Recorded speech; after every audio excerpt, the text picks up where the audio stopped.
Hello and welcome everybody to 1992. In 1992, you will remember such great events as Fred Couples winning the Masters, as Grant Hill defeating the Dream Team, the 1992 Dream Team with his ragtag bunch of amateurs. At the making of this video, at the beginning of 2025, there's a new documentary out talking about the 1992 Dream Team. All right, but what was going on in the golf world? All right, so putters were interesting because Ping revolutionized it with the Answer putter in 1966, and then through the 60s and 70s, it was all Ping Answer, let's go Ping. 80s, things start to kind of diversify. We get slot line putters. We get some other interesting putters coming out, and you see resurgences of things like the bullseye putter was something that people still used in the 80s. So it was just kind of like whatever people liked. In the 90s, we introduced the teardrop shape, which is supposed to be the purest roll in golf. Is it though? Is it? Let's get this on the review table and have a closer look. So just in case the teardrop shape didn't give it away, it does in fact say teardrop here in the cavity. It is a cavity back. It is a mallet style. You can see here at address. Looking at the top line, you notice it's very rounded up here on top. You see that? The rounding up here. The three alignment lines swoops back here, gives it that kind of teardrop-ish shape. Toe profile, you can see right here, there is kind of a scallop back here. Not sure how well it's going to show up.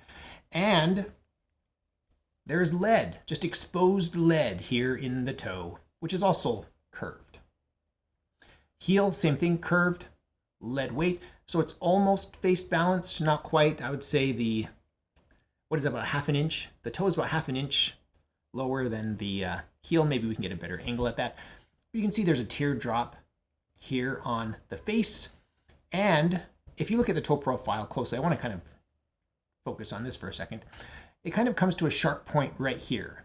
So it doesn't just smooth curve all the way around. Up here, it does smooth curve a lot more than it does down at the sole. Interesting. Maybe we'll talk about that later.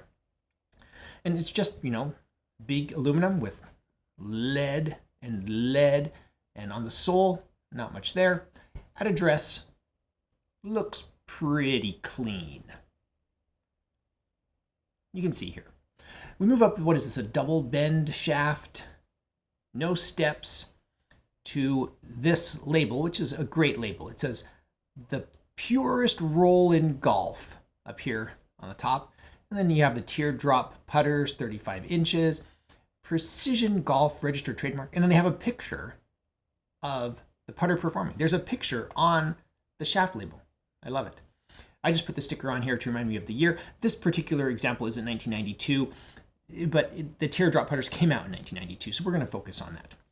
This is a teardrop lambkin perma wrap grip. It's just a rubber wrap style grip.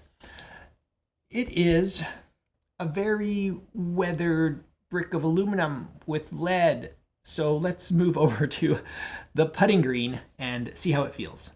So I mentioned some history, but let's look at history. That's what you're here to see, right? You're here to see history. So 66, Ping, Answer, Bam, putter drop. What else do you need to know? Ping Answer, okay? 60s, 70s, all the way through the 80s, 90s, 2020s, whenever, okay? Ping Answer, good putter. The 80s brought some interesting things. Let's start with 1986. Look at the size of this mama. It's a big response putter. Jack Nicklaus used it to win the Masters in 1986. It's a big putter. It had its day in the sunlight, made out of aluminum. Didn't we just look at a putter there's a putter here that's made out of aluminum. Interesting. Interesting. What about the slot line putters that came out in the 80s? These were very popular. I think this came out in the 70s, but all the way through, like 77, all the way through the 80s. Slot line was a huge brand through the 80s. Aluminum, an aluminum head with weights, heel toe, weight. Aluminum, interesting that. So the era, very interesting era. And then in 91, 1 year before this came out, boom, Rossi comes out with their Stromatic material. It's a plastic putter head. So we have plastic, we have aluminum, we have manganese, bronze, and beryllium copper. We have all sorts of things coming out. An explosion of putters. So Teardrop comes out with some new ideas. All right. How do I feel about these ideas? Well, let's hit some putts, see how it feels. We'll go from there. Okay. So looking down at it, that curved face obviously stands out. I've seen other clubs before that predate this with cylindrical heads and cylinder. Yeah. So I don't know if this is the first curved face ever, but in 1992, they came out with the Teardrop. Okay, so let's have a look. So aiming there, putter looks fine. There's some alignment lines here. It looks of aluminum. There's an oxidation layer there. It looks like some old aluminum here. All right, let's see what we can do here. It feels like a putter.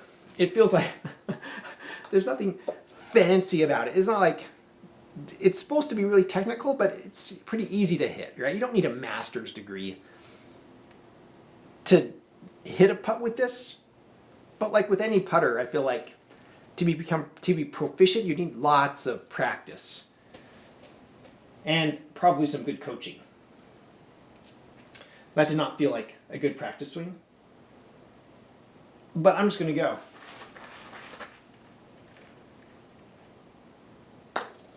So it does hit ball in hole. Yes, check that box. If that's what you're looking for, this can do the job.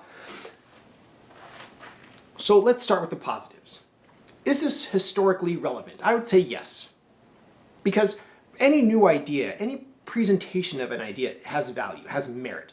So the idea, let's grab a golf ball, is that no matter your, let's call it dynamic loft, for lack of a better word, no matter where your club is pointed when you contact the ball, it's going to give you just the right amount of loft somehow, so your ball will always roll perfectly. Okay, you saw on the label it says purest roll in golf or something, which, you know, I can see for maybe 15, 20, maybe 25 degrees of roll on the face.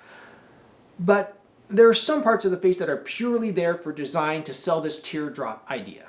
Okay, like this part right here that's curved at the top. The top line. Are you ever going to hit a golf ball there? So it contacts the golf ball at the top line where it's curved. They put the curve there for a dynamic reason, right? You'd have to be like this. That's where it strikes the top of that roll, which means your putter's 2 feet off the ground. Are you going to putt like that? I mean, oh, somebody's going to be, well, I dropped my putter once and it hit the ball and the ball went in and we counted it. Yay, teardrop. I don't know if that even counts, all right? And that's pretty contrived. This is, let's just face it, this is for show, okay? It's just for looks. They're selling teardrop shape. That's what they're going to have to make their golf putter look like, okay? But they do have a new one. They do have a new, I think they call it roll face putter, which is the great grandchild of this putter. And that putter, now it's roll face, not face roll. If any of you have played video games, don't avoid the face rollers, but in putting, roll face, good, okay? Face roll, bad, roll face, good, okay? So they still make them, so yes, obviously historically relevant, at least, okay? Good ideas, you're trying to get that loft just right, okay? Now, here's the more important question. After we hit one more putt, all right? Let's see if we can dial it. I'm gonna use a reverse claw. Is this the reverse claw? I don't know what it's called. I'm gonna try this, because I'm a little skittish right now. All the lights and glamour and everything. Oh, missed it low. So, is this desirable? Historically relevant? Yes. Is it desirable? Is this something that you want to put in your bag? And that's a personal question. That's why I always tell people, your opinion is more important than my opinion. Okay? In my opinion, I look at aluminum putters. The Doc 17. The slot line putter. The McGregor response putter. This putter. Aluminum doesn't seem to age very well, in my opinion. Steel seems to age very well. McGregor Ironmaster 8802. Manganese bronze ages very well. The patina gets dark, like almost black, and just no glare. It's beautiful. I love the patina of the manganese bronze. Some people love the beryllium copper. I'm not a big fan. So it really depends on your opinion. Another one that ages very well, German steel. When you hear German steel putter, what do you think of? A certain Scotty Cameron used by a certain Tiger Woods. That's what I think of. German steel with the little wear mark right in the sweet spot of the face of the putter, as only Tiger could do. To me, those steel ones are the desirable ones. They age like a fine wine.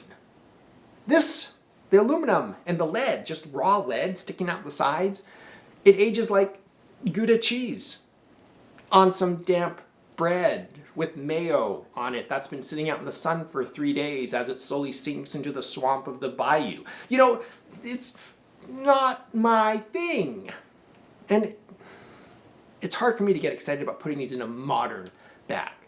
Huge shout out to my patrons. Thank you so much. I love my patrons. I can't tell you how much I appreciate you. Not just the financial support, but the psychological support as well, knowing that somebody supports me in making these videos. Another way you can support this channel is by visiting my Amazon shop. I'll put a link in the description below. I am an Amazon associate. I make proceeds from qualifying purchases. Thank you everybody for watching. If you enjoy this content, please subscribe. I am the Vintage Golfer.